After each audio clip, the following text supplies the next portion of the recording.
I think you get this too a lot. You're basically your family's IT support, right? Oh, yeah, sure. So whenever something breaks, they just call Jeff, right? Or make it Jeff's problem. Absolutely. Yeah, okay. This happens to my mother-in-law, and she calls me, and I was like, what's going on? She's like, my laptop, the keyboard's broken. I'm like, how broken? Like nothing works? She's like, no, it works, except the N key doesn't work. And I was like, really? She's like, yeah, the N key just stopped working. And I'm like, well, there's probably just some shit under it. Just got to clean it out. She's like, yeah, I don't know. And I was like, look, I'm not going to see you for a couple of weeks. So instead of dealing with me, just call your IT support desk. When they ask you what's wrong, tell them that your computer's broken, that you can't write any N-words. And I'm pretty sure they'll get it resolved straight away. And she kind of pauses, and I was like, just trust me. Just go. It'll be fine. This will be fine. Quiet, please. You know, my wife's like, please don't tell her that. In 4, Why are you making her do 3, this? 2.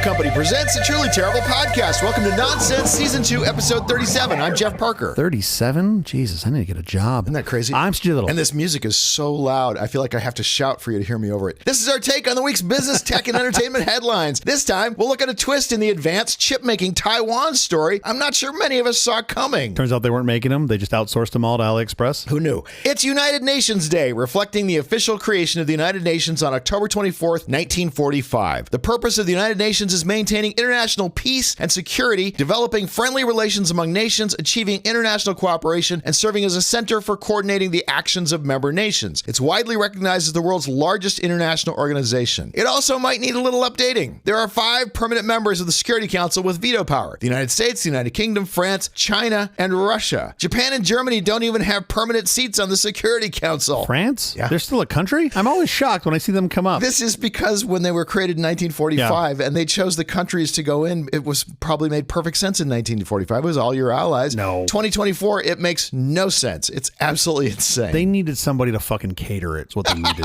That's what it was. They're like, well, it's not going to be the Brits. That shit's terrible. The Chinese food's pretty good, but sometimes I'm just going to be hungry afterwards. Sure. There's no food from Russia that's good. It's like, oh, let's bring in France. The membership is going to swell now. Yeah, that's what I think happened. How is your week going? It's all food centric to me. Yeah, you bring up a really good question. I don't know why the UN hasn't been updated. I guess it's one of those things where nobody that has the power wants to give any of it up. There's nothing in the charter for amending it or ways to amend it. It's just like it'll just last forever. It's stuck in 1945 forever. Not that our amendment system's going great, but at least we have one. Yeah. My week has been interesting and surprising. Okay. As you know, I'm a big fan of the technology. Is that right? Yeah. And you know, I like to keep technology running well past any reasonable life expectancy. Yes, you do. Yeah.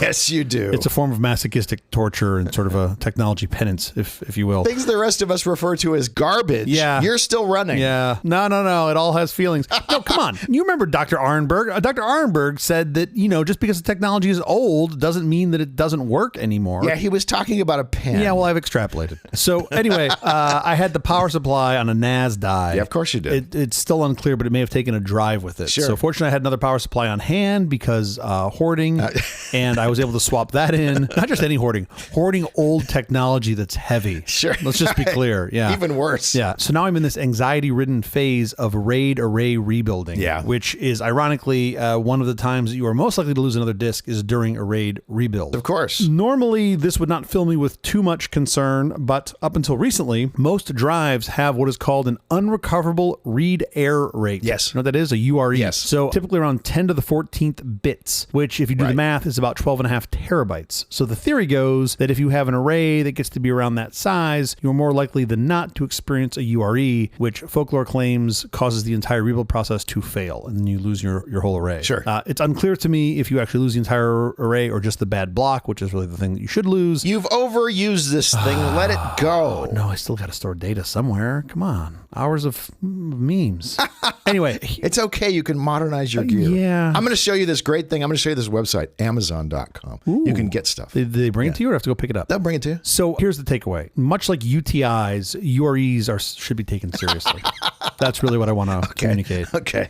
That's the point of all this. But I did this to myself. Not just because I've kept the shit around forever, because literally in the past couple of days before this happened, I was looking at buying new kit to build a new NAS specifically for high-speed access, like 40 gigabit links and all this stupid shit. So the universe knows when you do this. Oh, yes. And as soon as I started looking around, the old array was like, oh, you're going to build a new one? Oh, watch this. And just powered itself down. Pay attention to me. Yeah, exactly. Just like my kids. So that's it. So I'm just being a fucking nerd trying to get this ancient shit working. It's not supported anymore and drooling over the new stuff. I am so sorry. There's nothing less fun. How about you? What's been in your technology week of fun? My week hasn't been technological at all. The Dodgers are in the World Series. I am sure Friday's game will begin with a moment of silence for Dodger legend El Toro Fernando Valenzuela. The six-time MLB star and 1981 NL Cy Young winner passed away Tuesday evening at the age of 63. Terrible. In the words of the late Vin Scully, if you have a sombrero, throw it to the sky. Fernando changed baseball by filling the stands with Hispanic fans for the first time since Dodger Stadium was built on land that previously held Hispanic neighborhoods taken by eminent domain. Oh, wow. I didn't know that. Yeah. I didn't know they levered eminent domain for that. Not to make Dodger Stadium, they were going to build low-income housing there. Oh, interesting. And the guys who owned the Dodgers, when they flew over in a helicopter looking at all the different lands that were available in Los Angeles, where should we put a stadium for the Dodgers, they flew over this land and said, oh my gosh, this would be lovely. This would be perfect. And that's the land that they used. And that's why we spend hours in traffic now at Chavez Ravine trying to get to the stadium. And that's why Hispanics were quite upset about it pissed, of course. for a very long time, reasonably so. Yeah. And that's what became Dodger Stadium. However, Fernando Valenzuela changed all that and brought Hispanics into the stadium, which was cool. I also want to mention that we have a WNBA champion, but not without ref controversy. Oh, boy. Bad call at the end of regulation play sent the game into overtime, allowing the New York Liberty to prevail over the Minnesota Lynx. They have the greatest names. They are the best names. The Liberty became the first New York women's team to get a ticker tape parade. That's pretty awesome. Also, this past week, there was another ref controversy, the one in college football. Did you see this? I heard about it, yeah. The Texas-Georgia game. This was fascinating to me. So the TLDR is there was a call that they clearly missed on the field. It was not reviewable. The Texas college kids decided, fuck that.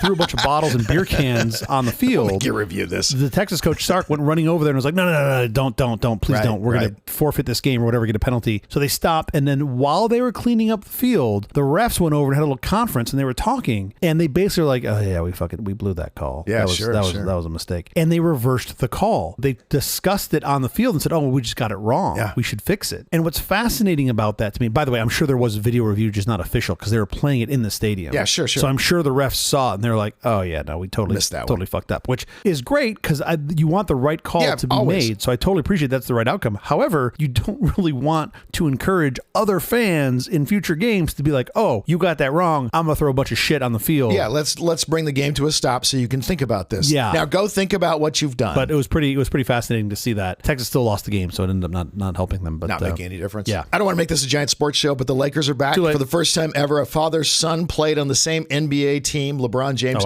39 years old, and his 20-year-old son, Bronny, played together briefly Tuesday night in front of Ken Griffey and Ken Griffey Jr., the first father and son tandem to play on the same Major League Baseball team at the same time. That's pretty cool. That was pretty remarkable. I mean, it's happened in hockey, too. Gordie Howe played with his son, Mark Howe. As I believe our floor director, Ron Nives, said, though it's made a lot of sense. I just hope LeBron has set aside a big pile of money for the therapy Bronny's going to need when this is all over. Oh, boy. Also, Tuesday, Chef Ludo, his own self made my tacos. What? Why? I had to make my own tacos. What the fuck? Lakers also had a lovely tribute to the late Jerry West. Nice. It was that's cool. Quite sweet. But enough sportsing. Yeah. Have you voted yet? I have not. However, I do have my ballot, and I am ready to fill it out. However, I'm looking for the right color crayon. Shall we get to our headlines? We should. Juul class action lawsuit is paying people huge amounts of money. Yay. Payouts from Juul's $300 million class action settlement are finally getting distributed, and some people are getting a lot more money than they expected. So the first part of this that was surprising to me was that Juul has $300 million to pay out. That just tells you how big these fucking guys are. If you scroll through the Juul subreddit, you can see posts showing hundreds to thousands of dollars hitting people's Venmo accounts. One screenshot shows someone who received more than $9,000. Oh my Lord. Wow. While others reported receiving as much as $4,000 to $6,000. Okay, so here's the thing. It sounds great if you're getting $9,000 back from Juul. Like that's awesome. Here's the problem. You've given them more than $9,000. I guarantee you're not getting it all back. That tells me maybe you should settle down with the Juul using. You're doing some serious Juuling if that's the kind of money you're getting back. Perhaps consider a less addictive drug, like maybe heroin or cocaine or something else that's a little better for you. Maybe a little fentanyl instead of the Juul. Oh, yeah, exactly. That is insane. There's nicotine in it. It is harder to quit the nicotine than it is to quit heroin. I bet. U.S. moves to block large transfers of U.S. data to China, Russia, and Iran. The U.S. is looking to stop certain countries, including China, Russia, and Iran, from buying large amounts of data on Americans, citing the threat of spying and blackmail. So, good idea, right? I think you don't want them to have, quote, large chunks of U.S. data. Where they can blackmail, sure. It does beg all sorts of really interesting questions. Like namely, should anybody have this data? Like, even if you are in the U.S. or any other country? Right. Apparently, we're okay with Yemen having it.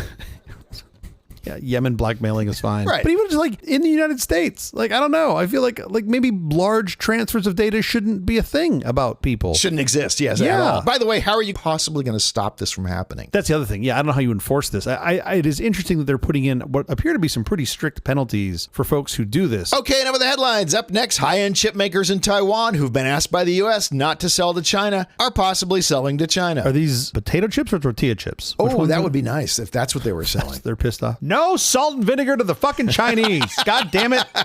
Barbecue, fine. Yes, that's fine. Fine. Cool Ranch. Nobody likes that shit. But fuck, we get the one. Nacho flavor only comes to the U.S. I think that's completely reasonable. I totally get that. They get salt and vinegar chips and Cool Ranch, and that's it. We're not budging. Flamin' Hot? Absolutely not. Those are ours. Get your own. We have to draw the line somewhere. Sea salt and frog? You can have all those. We don't like those. Those are gross. Okay, let's go.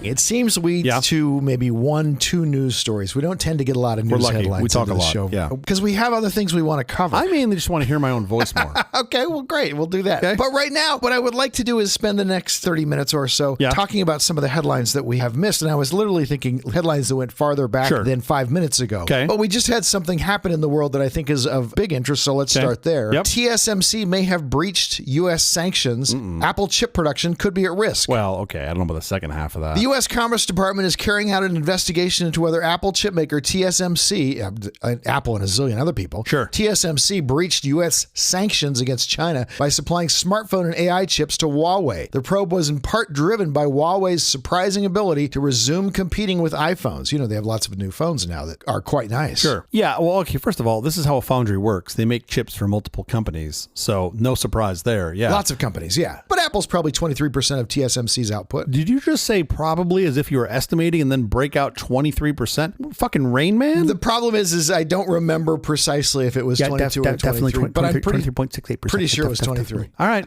good job. Can you count the toothpicks? Judge Wapner. Yeah, Wapner at 3. Wapner at 3. This is weird that they're, I mean, obviously TSMC makes a lot of chips for Apple. I get that. This is not Apple's chip maker. They make a lot of chips for everybody. Yeah, this is kind of the world's chip maker is I think what I think we need to refer to them as. If you shut down TSMC, you'd shut down 53% of the world's chip making capacity. But okay, so on the surface, the most interesting part of this story is that what the U.S. is alleging is that TSMC has been selling chips to China in such a way that they're ending up in China. Maybe not to China, but to an intermediary that isn't selling them to China. And they are supposed to, TSMC is supposed to guard against that. Right? They're supposed to know their customers. Well, that's what's so fascinating to me. I get knowing your customer, but if your customer is an intermediary, you don't necessarily know where those chips are going. And I don't know what level of expectation you have to know that the person you're selling the thing to, the goods, is then reselling them to someone else. I don't understand how that works. I think if you're making chips for Samsung, you know they're not probably selling them to someone else. Sure. If you're making chips for Apple, you know they're probably not selling them to someone else. Yeah, of course. I think the idea is that you will match input to output. Oh, well, and if you're selling it to somebody who's going to broker them to others, I guess that's how you tip the hand, right? Yeah. Like, you know that now this company is. Why are they buying a bajillion chips? They don't make anything. Right. Yeah. I don't know you to have actual output, and therefore, why am I allowed to sell chips to you? Well, okay, you're allowed to sell them to them because they have money. They showed up with a purchase order, and you're like, yes, we have chips. Do you have money? Yes, you have money. Well, we trade chips for money. That's our business. They manufacture chips. You have some sort of design for a chip, and we will manufacture this for you. That's kind of the part that's interesting, right? Is TSMC being a foundry, they make chips, right? You show up with a design, you tell them, I want these to look like X, Y, and Z. Right. It then takes them time to process it, put it together. Yes. Then you get a production run of chips. So imagine, listener, if you will, if you don't know, that TSMC is a giant copy machine. Sure. You have to bring what the original is, and then they'll make a lot of chips based on your original. Yes, and it's not like your holiday party where you get drunk and you go sit on the copy machine and photo your ass. It's not that part of the story. I mean, it could be. Sure. They'd probably sell them to you too, by the way. They'd be happy to take your money for your ass chips. But that's neither here nor there. I think the point here is I'm assuming there's some expectation, like Jeff just said, this know your customer, where you're supposed to know as a provider of your customer to know if it's a sanctioned entity or not. Yes. But that is not easy. It is not clear. Like, obviously, folks that are sanctioned go out of their way to try to hide ownership of businesses so that it's not clear that that you are a majority-owned Russian or Chinese business or whoever else, or Iranian, whoever else we've sanctioned. I do wonder, what's the burden, right? What's the burden that TSMC has? And like, also, by the way, they can't have very many purchasers. Maybe, I don't know, the Department of Commerce could help them. Be like, no, don't sell to those guys. Like, you would think they know better than anybody else. But they are supposed to know their customers. And so you would think that would require them to know, well, this chip that we're manufacturing, it's going to be in a device because Apple makes so many smartphones. I know exactly where this chip is going. You think you'd want to see the output? Yeah, you'd ask to see the output. Yeah, I want to see a customer who's got output. Yeah. Now, if I make chips for Raspberry Pi, I know where those chips are going. Yeah, sure. But there's an awful lot of Raspberry Pi imitators that operate on a much smaller scale. Sure. I doubt these are made there, but they could be made there. Think about ESP32 boards. Of course. Are those chips made at TSMC? I mean, they could be made a lot of places. Zero chance. No way. That is a commodity garbage, ancient design chip. There's no way TSMC's laying those down. Because it doesn't need to be more than that. No, by definition, right? I mean, those things are I shouldn't say by definition. We should look it up. It's not like it's designed to be old tech, but it's definitely, 3-4 iterations behind, if not more? I don't know. Have you ever seen specs on an ESPN? Have you ever seen specs on an ESP32 board? How many nanometers is the chip? I'm going to guess that it's super duper high, but that's a good question. It's RISC-V. The design is not, an ancient design. It's a perfectly good design. Yeah. So look, okay. So your ESP32, which is this Espressif Systems chip, it looks like the newer ones are built using a 40 nanometer technology. So it's really old. They could fabricate that thing anywhere. However, they are built by TSMC. Oh my gosh, the irony of that. That's awesome. But I guess that actually does make sense, right? You've got a bunch of old production. I'm pretty sure I could buy chip fabrication machinery off of Alibaba that will do 40 nanometer technology. Yeah. That's how old that is. So the ESP32, this is a single 2.4 gigahertz Wi-Fi and Bluetooth combo chip, and it is designed and made by TSMC using their low power 40 nanometer technology. So really what we're trying to say is you should get your news from somewhere other than nonsense, because we don't really know what we're talking about. At least we looked it up. At least we did look it up after we pontificated. Anybody can make these even Intel could make these. This could be an Intel chip. It's so old. Intel could make these chips. Anyone could make these chips. Obviously, they wouldn't make it as cheap as TSMC because TSMC. No, you'd pay. You got those bunny suits are expensive. This is fascinating. 40 nanometers was cutting edge. 15 years ago ish? No, longer. Okay. So my hunch is TSMC has leftover machinery, their own Smithsonian of just old equipment. Yeah, exactly. And there's one old guy named Hal. He's the only guy who knows how to run it. He's just in the back cranking out ESP32 chips. That's all he does. You got to hit it on the side because sometimes it sticks. You got to hit it just right. When it acts up, you got to just... What's amazing about these Espressif chips, now I'm totally off topic here. What's amazing to me about these Espressif chips is they're so power efficient. Yeah. And they're running 40 nanometer processed chips. That shouldn't be. That's amazing. So for everyone else listening to this show that's not a total home automation dork, these ESP32s are awesome because they're super low power. It has gads of processing power for any sort of sensor management. Yeah. You can get them for nothing. You can literally order them off AliExpress for a couple bucks each. $6 for a board. For a board. And it's full kit. I mean, all you got to do is give it power and it does everything you want it to do, including, a Wi-Fi stack. So you can add to it whatever you want. You can add a Wi-Fi, Bluetooth, Thread. It's got all the radios in it. Yeah. And you and I have talked about this. I am 90% sure I could make a desktop Chromebook-like computer. You probably could. A serviceable desktop computer out of an ESP32 chip. I mean, it's going to run super fast, of course. These things are super neat, and they are apparently made by, big surprise, TSMC. How awesome is that? They could be made by your corner gas station, and they're being made by TSMC. I think you're getting into the cost of labor then, because there's no reason why these couldn't be made anywhere. That's a reasonable presumption. I don't know. You got cost of kit too. So if you've got amortized kit, I really think that's a big part of probably why they're making these. Sunk costs. They have buildings full of old machinery, of course. I do wonder though, that stuff is big and heavy. You don't move it a lot. So are you just constantly building new square footage for the newer process and then... Oh, TSMC definitely is. Absolutely is. Arizona Desert, right? Back to the story at hand. If you're making enough chips for Huawei phones, they're selling massive amounts of phones in China. Sure. If you're making enough for Huawei phones, if you were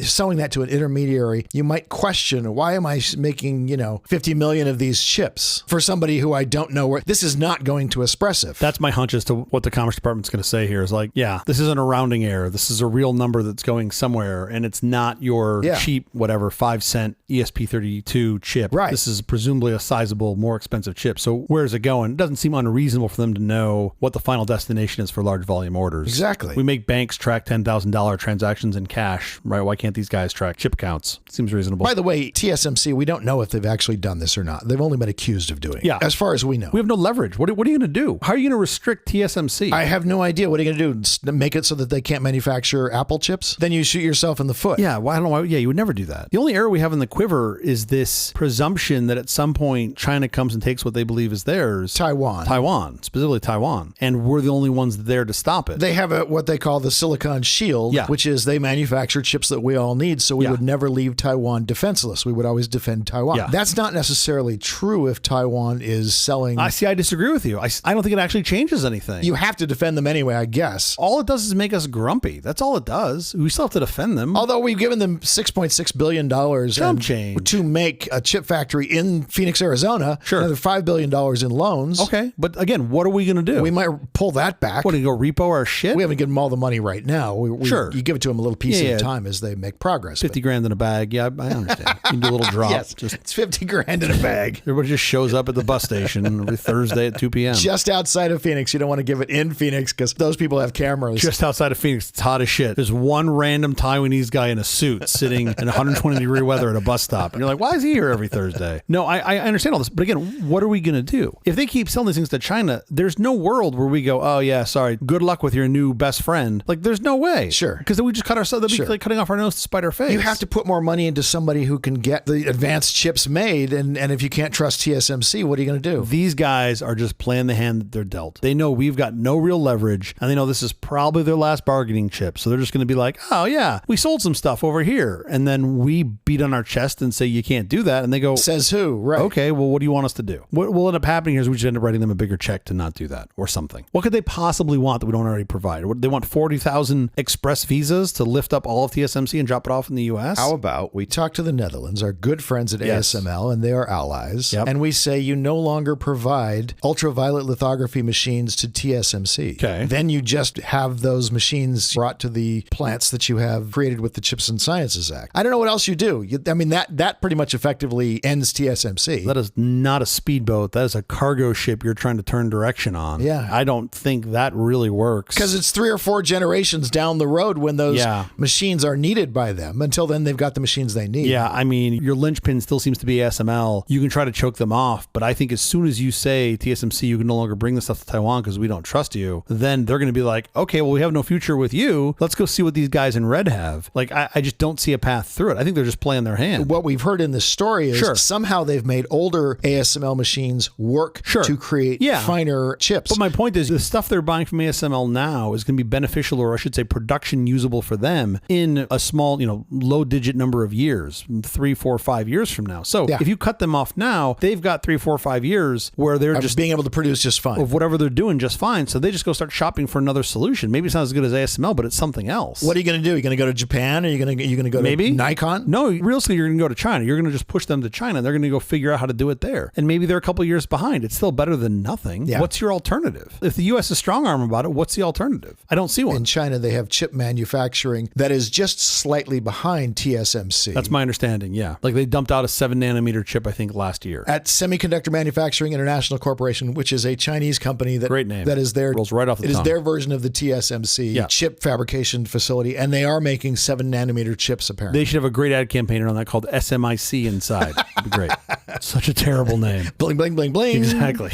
They're like, no, original IP. What do you mean? Bunch of guys in little bunny suits. Yeah. I don't imagine SMIC is making advanced lithography systems. That's such a specialized thing. I think you buy those. If you can. Someday you don't. Well, I don't. Okay, no. I think you're wrong on both those accounts. Because the someday you make them is right in theory until you go look at the Intel case study. That's what Intel was on track to do. And then they said, no, we don't need this. Oops. Right. That wasn't right. So they were on track to make it themselves. themselves. And I think here, yes, you buy it if you can, but if you can't buy it, your options are now binary. Go out of business, build it yourself. My hunch is if the folks from SMIC roll up to their leadership at PRC and say, haha, sorry, can't do it. Can't get the machines. You are replaced by the next person. And I don't mean in role, I mean in life. Yeah. So that's not a good answer. You're much better off just marching into the void until you figure it out. And you can easily hire away the guy who's got the information as to how to make it, or who's money in a bag, man. Thought because all this money. through. And yeah, every individual has a price, right? Everybody's got a price. Maybe not every individual, but an awful lot of individuals have prices. There's enough people in the stack. Right. What ASML is tens of thousands of people. They don't all have the knowledge, but some subset do. Yeah. Right. And maybe it's carrot, maybe it's money in a bag, maybe it's stick. We have your family. Would you like to see them again? Choose. None of these are great options. Yeah, this is awful. Yeah. This is kind of disastrous. But I feel like this is the next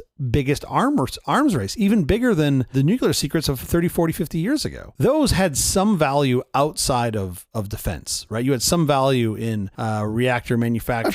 Of course. Some value, medicinal value. But that's not why they're spending money on it. They're spending money on it because they wanted to have an ICBM and be in the ICBM club. That was the intent. Of course. Here, this is like who gets to run the new world. That's kind of what's at stake here. Like if you don't have this, if you don't have access to this tech, in some number of years, low double-digit years, 10, 15, 25 years, you're just not a player. Sure. You're like a farmer. Sure. Like that's it. You're just going to be the farming industry of whatever that new economy is. So you've got to be on this. There's no failure. Like you have to succeed in some form. Whether you're 5 years behind or not doesn't really matter as much as at least being at the table. You've got to stay hard in the game. We have some cards to play here, but like we don't have a lot of leverage with TSMC. What cards do we really have? A big customer for sure. Well, not just big customer, but you go to folks and you go, well, look, what future do you want? Do you want some sort of, the version of perceived capitalism under PRC rule, or do you want presumed capitalism under U.S. quote unquote free democracy rule? Choose. I feel like that's probably the best bet you've got. Like, which bed do you want to be in? That doesn't seem to affect TSMC if they are in fact selling to Huawei. Well, they don't seem to care where the world goes. Selling to and ruled by are two different things. I got to believe quality of life in Taiwan is still better than quality of life in mainland China for most folks. I tend to believe that, and that's true. It's probably slipping towards one. But for whatever reason, they're still willing to sell to China. Yeah, apparently. because money. If in fact they are. But again, I'm taking the assumption here that they are selling. They're selling because it fills a fucking order. Yeah. I don't think they're looking at the bigger picture of like, oh, this is probably bad for our future because now China's got more power and more might. They're not thinking that way. So I'm saying, how do you use that as a lever of power if you can't get the guy to stop selling? If he doesn't see how this affects him? I think you've got to provide much more short-term incentive. Like what? Which is more money in a bag, or you airlift them out of there. And you say, well, this is a better place. Come here, live with us. But then you don't do it in fucking Phoenix. So you take them out of the sweaty, humidity-filled, earthquake-ridden Taiwan and you go, let's go here to the desert where people die. You'll like this better. No. Drop them off in like Southern California or Florida. Fucking Florida. Somewhere that's nice. Put them somewhere nice. I don't think Florida's nice, but some people do. It's not me. I don't know. The Dakotas. Somewhere that's nice and interesting. Not Phoenix. The way that we discovered this is kind of interesting. It was regarding 5G chips. Yeah. You can't launch a smartphone without a 5G chip. So when we cut off Huawei from being able to get chips, theoretically, we cut off from TSMC, they should not have been able to have any more 5G chips. That was the thought. Yeah. However, it looks like through High Silicon. Explain who High Silicon is. I believe High Silicon is a wholly owned sub of Huawei. It's Huawei. Of Huawei. So it's basically Huawei. Huawei has been making 5G or 7 nanometer 5G chips since I think about 2023. And folks are saying, well, okay, we're surprised by that. I'm not sure what part of that they're surprised by.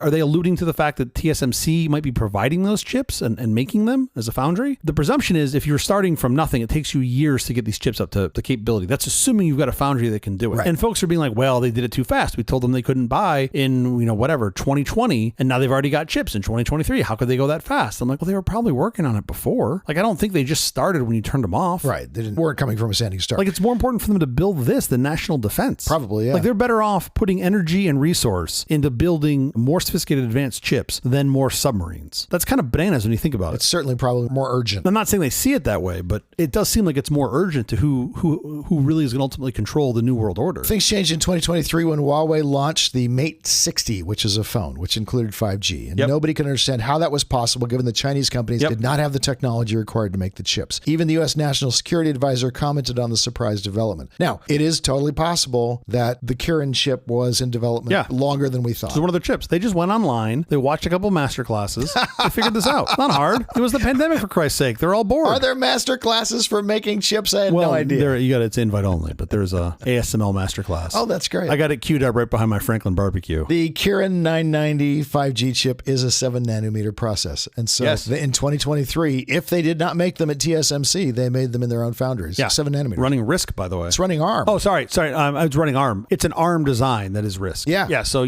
probably it's licensed out of England. Yeah. Another ally who we should probably say, hey, don't sell to China. Well, yeah. If you're going to give them a list of shit to do, don't sell to China, number one. Number two, put fluoride in your water. You funny tooth little wacky talking people. I'm just saying. If you're making a list of things they should do. Also, play football with your hands. Come on. Enough. You've got 4 appendages. Use them all. This is why I'm not getting the ambassadorship to... this is the reason, yes. To the land of funny teeth. So can you fine TSMC? No. What are you doing? You're going to fine them? They keep saying that, they're hoping that penalties are just fines and not reductions on manufacturing or things like that. You know what? You can't really do any of that. Treat them like Google. Go try to break them up. Let me know how that works for you. I'll sit here and eat my popcorn. It's all in Taiwan. They can't break them up. Meanwhile, I'll be dusting off my 486. We'll have a return to that pretty soon. There's no leverage here on either side. What's the other side? What leverage does TSMC ultimately have? Against us? Against us. Like they can make the chips. Yeah, they can make the chips, of course. They have all the leverage. They can just... At some point we go, you know what? We're going to go plow $100 billion into ASML and into good foundries in the Northeast. And in 5 years, we're going to eat your lunch. And you're fucked. Yeah. Because you're fighting with the GDP of the U.S. You're playing a very advanced game. Fucking 5D chess. Really, you have to look way forward for any of that to have any effect. This is like mutually assured destruction, right? This is what the Whopper taught me in 1983. The only way to win is not to play. The only way to win this game is not to play. Like they should just both get along. The U.S. government and Taiwan should just come to some understanding, or really TSMC should come to some understanding and just work forward together in unison. We thought we were. Well, apparently we weren't. I think they're playing their hand. I'm not saying that that's dumb. I think they should. It was just a little bit of a bluff. Like, sure, play it while you can. But at some point, the tugboat comes out and you just pull the Netherlands and Taiwan right off the coast of the U.S. and Maine. And that's it. And you just cede that land. The Netherlands does seem to be playing by the rules, though, that we have set out. Well, they have even less choice. We've asked them not to sell to China. They appear to not be selling to China, although who knows what we'll find out next week. Yeah. I think we are probably more dependent on ASML than we are even of TSMC. They're the linchpin. ASML's the linchpin. That's the one you can't lose. Yeah. TSMC, you live and die based on ASML. I mean, one of the largest foundries, operational foundries in the U.S. is not a TSMC foundry. So we have foundries here. It's expensive to operate. And even the TSMC foundry, they believe that output chip cost could be as much as 50% more than the same chip made in Taiwan. Because you can't abuse humans in the same way that they can be abused in Taiwan. Well, you can. You just have to go to one of those funny states like Texas or something like that. There you can, I think. There are tons of stories of TSMC managers who are sleeping under their desks for 30 days straight because they can't leave when a big job is running. Well, yeah, but I mean, you want commoditization. You got 2 paths, cheap labor or tech. Automation, yeah. Yeah, I don't know what level of tech TSMC is automating. Maybe we have a path with some AI. And I'm going to step back and say I'm not even sure what Huawei was making was a big problem for the U.S. I don't know that. Yeah. But presuming it is, if I just concede that point, the fact then that TSMC is still selling to Huawei is a massive problem, and I don't know how we really fix it. Problem for us. I'm not sure it's a problem for them. I don't know what they want their outcome to be. If they want their outcome to be largest top line, they're probably doing the right thing. Right. If they want their outcome to be some modicum of, I don't know, freedom or not PRC rule, not sure they're doing the right thing. But in the short term, they think they are. They have sales quotas like everybody else. Yeah. They're trying to make their numbers. No, I totally believe that. But I do think, I really would hope that their middle management staff is able to look a little farther out than just making this quarter's deadline. But hell if I know. Well, TSMC is agreeing they're going to do some investigating and find out what's going on, which is good, I suppose. They claim they're a law-abiding company committed to complying with laws and regulations, perhaps by the letter of the law, not by the spirit of Exactly. I think that's the problem. It's really hard to know who you're selling to. You've got all these companies that are stood up and you don't know who the owners are. They don't have, like a private company doesn't have to make that public, right? They don't have to share it with you necessarily. So how do you know who really owns them? How deep do you have to dig? Well, they're supposed to have TSMC manufacture for them. TSMC is supposed to know who their customers are. That's part of the deal. I get it. So we're company, Super Chips. We're based in Singapore. What else do you want to know? Who owns you? Oh, some other Singaporean company. Well, who owns them? Some other Singaporean company. Like how far back do you go? And then I say, no, we can't manufacture for you. By the way, we're manufacturing for Apple. We're manufacturing for Samsung. We manufacture for enormous companies. We know exactly who they are. We know exactly what they're selling. I think that's the best argument against it. The best argument is if you're selling large quantities of chips to someone, you kind of have to see them come out the other end, right? You sell to Apple, you see a bunch of iPhones pop out. You know that's where they're going. Of course. So if you're selling a large quantity, and I'm assuming these guys are buying large quantities, not just enough to make 50 Mate 60s and show them off to the world. If they're selling a large number, then you go, well, hey guys, where did these go? I know you're owned by Singaporean Holding Co., but where did these go? Show me some devices. Yeah. That doesn't seem unreasonable to me. And related story. Can I move on to the next story? Yeah, please. It's very much related. U.S. lawmakers put pressure on Japan to increase Chinese chip restraints. Japan has been advised by the United States lawmakers to tighten restrictions on electronics and chip sales to China. This is another one that breaks my brain. Like, you would normally think that Japan would be in lockstep with the U.S. They're one of our biggest allies. We're one of their biggest allies. You'd think. You also,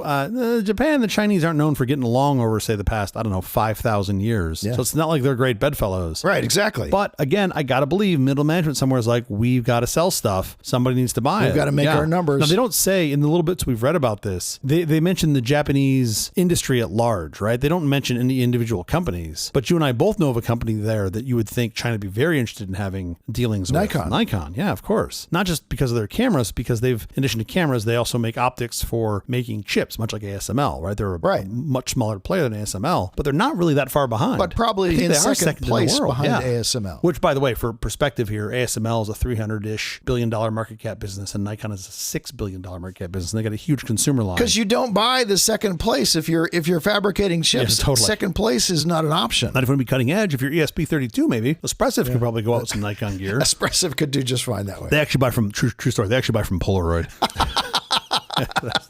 They want that vintage feel.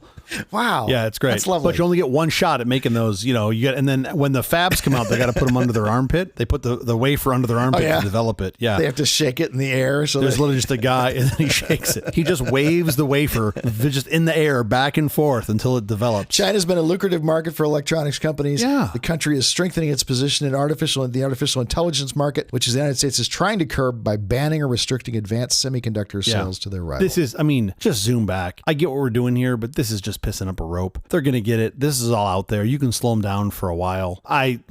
Whatever amount of energy, effort, and money we put into slowing these guys down, can we please at least make sure we put 10x into pushing forward? I'm not saying don't try to slow them down. Our own systems. I've said it before. I'll say it again. The CHIPS and Science Act was cool. It was an order of magnitude too small. Yeah, it was a starting point. It wasn't a solution. You weren't going to get more than that, but we needed a lot more than that. You had to start somewhere. Totally. And it should be a defense priority. You're talking about like LRP. Most people can't see past November, right? They can't see past the question. That came out very. Can't see all the way into November, can they? The road does. There's two signs. This is October 24th, and they can't see to November. Point being, most people don't think very strategically, don't think very far fetched, right? So they're looking at this, just going, why are we getting all this money why are we getting $6 billion to this Taiwanese company? It's like, because if you don't, in real trouble, then you are just going to be providers of corn. Like your masters, will just be asking you for all the corn that you grow, and that's it, and that's all that we're going to be. I mean, the ask here, this is where this is going to get so fucked. The ask here is nobody sell to China. Nobody sell anything to China that they don't already have and that is new. That's basically the ask. Related to advanced chips. Like, are we going to do something really dumb and be like our corn subsidies, but we're just going to fucking apply it to chip subsidies to be like, oh, well, you would have normally sold $1 billion in chips to China, so we're going to just pay you that $1 billion so you don't do it. We're going to give you $1 billion. Yeah. No. Like, what other option do we have? They just want to sell shit that they make. They want to be the leader in the market. I get it. How do you argue against that? Is that what happens? That's what I think this is. That's what I think it's all. I look at this through the world of Occam's razor. Look at the entire life experience through Occam's razor. I think they're shaking us down for the money that they would get from China. I don't know if that's the ask. I don't know what they want, but they want something. They definitely want something. Again, I'm going to backtrack and say we don't even know if TSMC has done any of this. This is just first level reports. I don't think this would have been put out in the ether if there wasn't some modicum to it. I don't want to get too fifth dimensional chess on this fucking thing, but it does seem like this is a very odd thing to be aired in public. Let's just put it that way. You wouldn't say it unless there was something behind it. Yeah. Two good sources, Reuters and The Information. People I got to leave inside are talking about this, unless this is just The Information's way of trying to get people to pay their $300 sub for more information, and they just totally made the story up. But I got to believe that that would not work long tail for them. So there's something to this. I don't know what the end goal is. I feel like the end goal is TSMC saying, we want a little more of something. I don't know what that is. It might not be as easy as money. Yeah. They might be saying like, we're pretty fucking important. And I don't know if they want more visas to get more more people in, or if they just want to, like, for all I know, they all want to be airlifted into the U.S., the whole business. I have no idea. But I think that would be in our best interest. I think we would gleefully do that. You and I would gleefully do that. There's a whole bunch of people that say,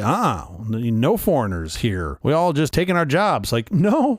They're allowing us to continue to be the leader of the free world. You need these people to do these jobs. Yeah. Let's backtrack a second and say what started this whole thing back with Huawei. Huawei was providing banking services for Iran. The U.S. did not see that as a useful thing for them to be doing. Sure. In addition to that, they were also becoming the second largest manufacturers of smartphones. They had beaten out Apple. Yeah. Apple was in the 3rd place. Samsung was in the number 1 place. Yeah. And that couldn't have gone over particularly well either. Yeah. Look, you can read a couple different things into that. I still think a big concern, I think this should be a national security concern, is you do not want key portions of your infrastructure to be in the hands of your adversary. That seems like a very reasonable concern. We certainly should be making the highest quality chips on the face of the earth. That should be a goal. Of course. Not just chips. I'm thinking like device level. And you think about things that are integral parts of infrastructure, cameras, phones, vehicles, things like that. I believe that it's probably okay for that to be in the hands of an ally, but definitely not an adversary. And preferably you have that under sort of the U.S. umbrella of control, just meaning the U.S. court system follows U.S. law. Like, you want to be able to have some modicum of control over this. Someone like, say, Taiwan. Yeah, that's where it gets tricky, right? I mean, how did these guys grow? I guess at some point, up until maybe 5-10 years ago, we thought we had a horse in the race. A chip maker like Intel. I mean, like a U.S. horse in the race. You had Groves, Intel, you had TI before that. Yeah. I'm not willing to bet against Intel. I still think Intel could be a player. They laid off 15,000 some people. And that might be the right next step for them. They're leaner now. But I'm not sure that that's a sign of death. That might be a sign of rebuild and restructure. I don't know. Sure. But what I do believe is these ships take years to turn. This isn't something you're going to do on a dime, because these processes take years to build. They've got a lot of IP. They've got a lot of institutional knowledge. They've got a lot of really good labor, which is what TSMC is saying we're mainly lacking here in the U.S. is you can't just go pick up labor to do this easily. Well, let's be clear. Yeah. There's human rights abuses happening in Taiwan. Of course. There are managers at TSMC who are sleeping under their desks 30 days straight because they need to get a project out the door. You're not going to have that in the U.S. I don't know enough about this process of what actually happens, like between when you decide to make a chip and then a chip comes out the other end. Is there a lot of room there for things like AI to help us bring those costs of labor down and maybe bring that back onshore? I'm optimistic. I don't know, but it sure does seem in our best interest. I think you're seeing that here. We do need to do something about that, because this is the path to the future. If you don't control this, you don't win. Right. I don't think we can overstate that enough. All right, we have to get out of here, but quickly before we do. Oh, Jesus Christ. We're going to end on that note. I'm definitely moving to the woods. Have you seen or read anything good this last week? I have, and this is going to be out of character for me, and people already have a hard enough time telling our voices apart, so this is really going to fuck with them. I got to say, I've truly enjoyed watching the National League Championship Series this year. So fun. Yeah, it certainly has helped that our boys in blue won, Sure. but it was still a fun series nonetheless, and I'm usually the guy to just say like, hey, I'm going to fall asleep during this baseball game. It's still not the most exciting sport. Oh, it's great. Come on, it's great. Oh, it's just not hockey. It is really good drama. Well, okay, it certainly helps when you can tell the outcome of the game, at least during the championship series, by the 3rd inning, because one team would have 10 fucking runs.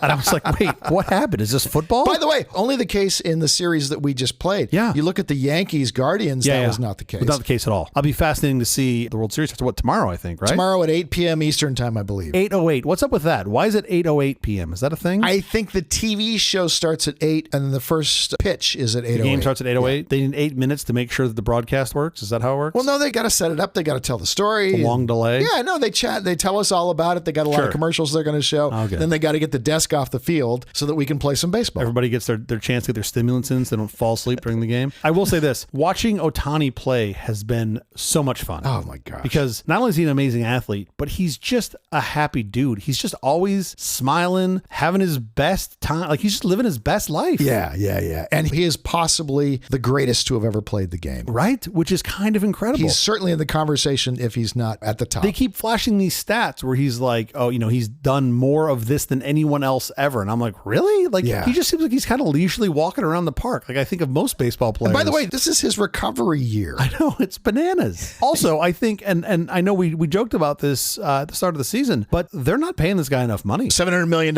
is not quite enough. Man, yeah, I really think he's getting taken advantage of. Like, he should have held out for more. You had something like 12 million viewers in just Japan alone. That's like 10% of the country. I feel bad for, what is it, Yamamoto. That poor guy, he's like, I play for professional baseball baseball team? Like, yeah, we don't fucking care. We just want to see Ohtani. You've got these folks from Japan coming in on it's like a $20,000 3-day trip to come in and watch him play at Dodger Stadium. And they're like, Yamamoto? No, get that guy off the mound. No, we want to see Ohtani. I'm going to speak up for Yamamoto. He's great. He's really talented. Oh, yeah. Oh, I'm not saying he's not talented. I'm just saying I think the folks are coming here for Ohtani. Yes. I'm not saying he's not talented at all. Ohtani's been in the league, though, for 6 years. We've seen him for a long time. There's kind of a satisfactory thing dramatically that is happening because he was playing for a lesser team for 6 years, whatever he played. The Los Angeles Angels of Angels town. All of a sudden, the first year on the Dodgers, he gets to go to the World Series. That's pretty great. I still feel like you need to be in at least LA County if you want to have Los Angeles in your name. Like, I don't think that's unreasonable. No. Like, I don't think it's unreasonable. Preferably you're in LA City, but you know what? You want to be in Downey? Fine. You can be the LA fucking Angels of Downey or whatever. But at least you're in LA County. But not in fucking Orange County, and you're called the Los Angeles Angels of Anaheim. Like, get fucked. It's a bit of a stretch. It's a bit of a stretch. Like, you know what? We're going to be the Los Angeles Giants of San Francisco. No, you don't. Artie was a marketing guy, and he thought Los Angeles would draw more fans. I don't know if it did. Yeah. Maybe he was right, by the way. I've never looked at the numbers. Anyway, now that I got that out of the way, what brisket videos have you been watching? I'll tell you what I saw. I saw My Old School, a 2022 documentary. In 1995, it was discovered that Brandon Lee, who had a year earlier enrolled as a fifth-year student at Bearsden Academy Secondary School in Bearsden, Scotland, had actually been a 30-year-old former student, Brian McKinnon, posing as a 16-year-old. Okay. The story attracted widespread sensational news coverage at the time. McKinnon agreed to be interviewed for the film, but did not wish to appear on camera. So actor Alan Cummings stands in, lip-syncing to the audio of McKinnon's interviews. It sounds crazy, but it works great. Pretty crazy. The jig is up when a former head teacher confronts McKinnon with the 1975 report card for Brian McKinnon, which also shows top grades. From here, the story makes the 6 o'clock news, and about half the teachers there recalled having taught him in the 70s. That's crazy. The explanation for McKinnon's deception was that at the time, a person could not study medicine over the age of 30, so he had returned to school to get into medical school again. He said he'd been expelled after his first acceptance after becoming ill and failing his first-year exams. Crazy, yes. Also crazy that at some point you just can't go back to school? Is that like... Yeah, I have no idea what the rules in Scotland are as far as going back to medical school, but apparently you couldn't go back after your 30. Also fascinating, like he's walking around, there's people here who clearly taught him 20 years previous. But he probably looked a lot different. He might have done something to alter his appearance. Who knows, right? Well, yeah, the beard probably didn't help. I'm assuming he's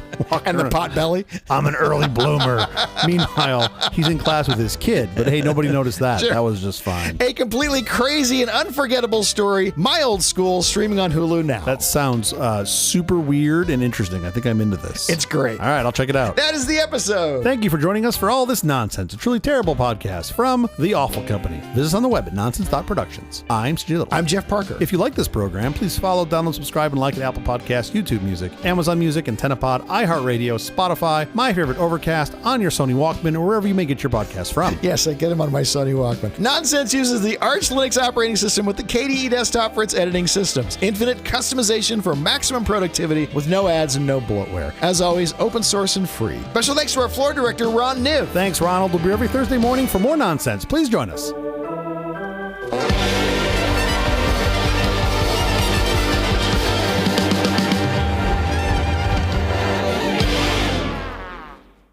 And now I sing. The Awful Company prevents this episode from being completed.